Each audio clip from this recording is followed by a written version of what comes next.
Hey everyone, and welcome to this explainer. Let's just jump right in, because today we are going on an absolutely incredible spatial and sensory journey through China's southern frontier. We're going to explore how extreme dramatic landscapes completely shape how people live, how they build, and, oh yeah, what they eat. It's an amazing look at human ingenuity. So let's get started. Here is our roadmap for today. 1. Leaving Guilin behind. 2. The dragon's backbone. 3. Meals made of mountains. 4. The wind and rain bridge. And finally, number 5, the scent of Liuzhou. All right, section 1, leaving Guilin behind. And section 2, the dragon's backbone.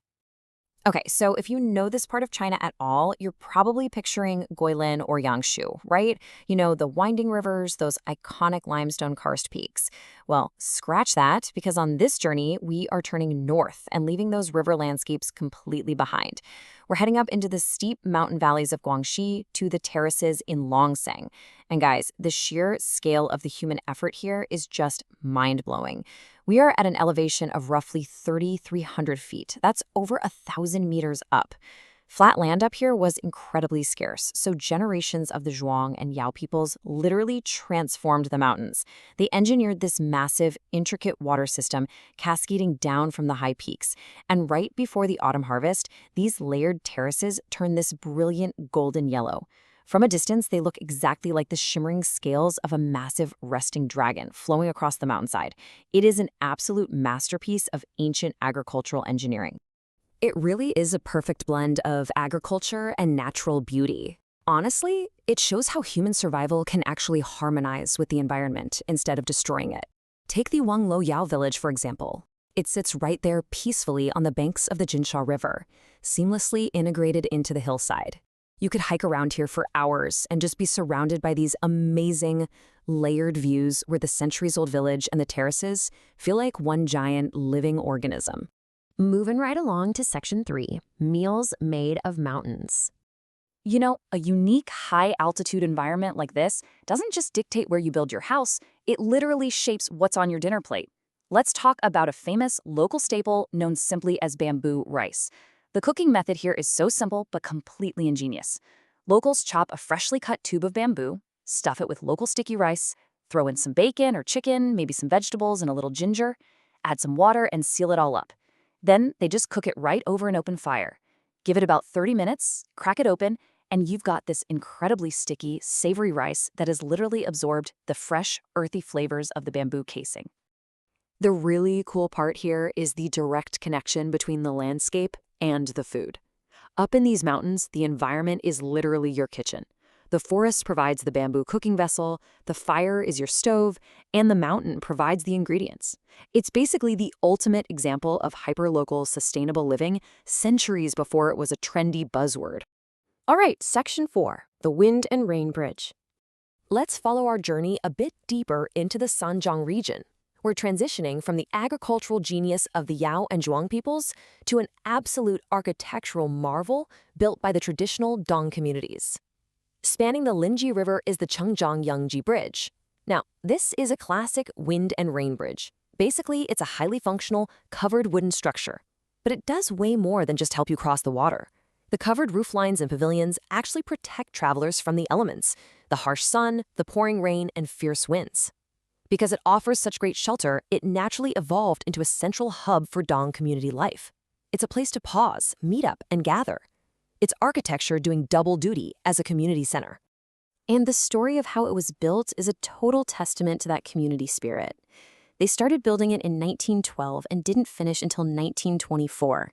That is 12 solid years of collaborative work. There was no distant emperor funding this. It was entirely driven by the dedication of local villagers who pooled their own hard-earned money, donated their labor, and sourced the materials themselves to span this river together. To put this into perspective, let's look at the sheer physical scale of what they achieved. The Chengyang Yongji Bridge is massive. It is almost 78 meters long and over 11 meters high.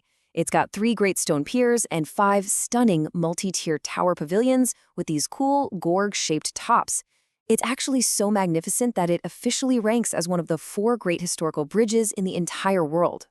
But get this, here is the most mind-blowing detail of the whole thing.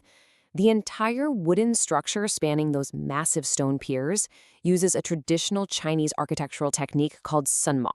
It's a mortise and tenon joint system.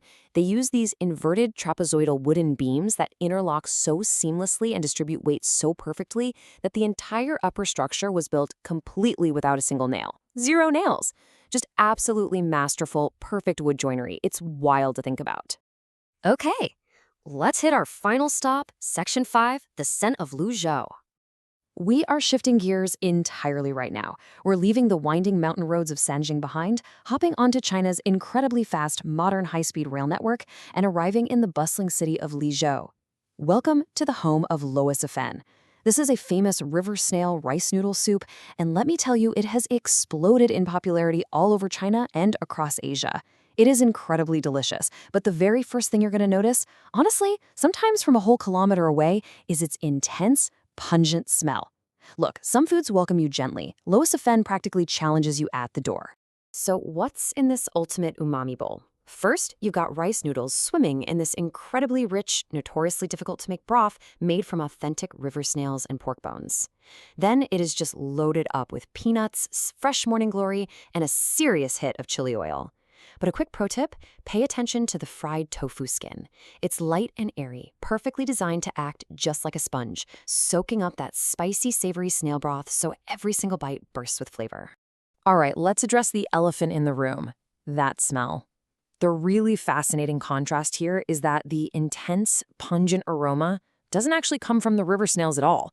It comes from the fermented bamboo shoots. People often call this dish the durian of the noodle world, because the smell is super intimidating, but the taste is just out of this world. Once you get past the aroma, the flavor is this insanely addictive, perfectly balanced mix of sour, spicy, savory, and crunchy. It's actually so beloved that during the recent pandemic lockdowns, sales of the instant package versions of Luosifen completely skyrocketed. It's become a massive staple way beyond Liuzhou. Well, we've definitely covered a lot of ground today on this sensory journey. We went from the towering heights of the Ao and Zhuang agricultural terraces, checked out the community-driven, nailless wooden architecture of the Dong people, and ended with a spicy fermented noodle bowl that has literally taken the internet by storm. So I want to leave you with this question.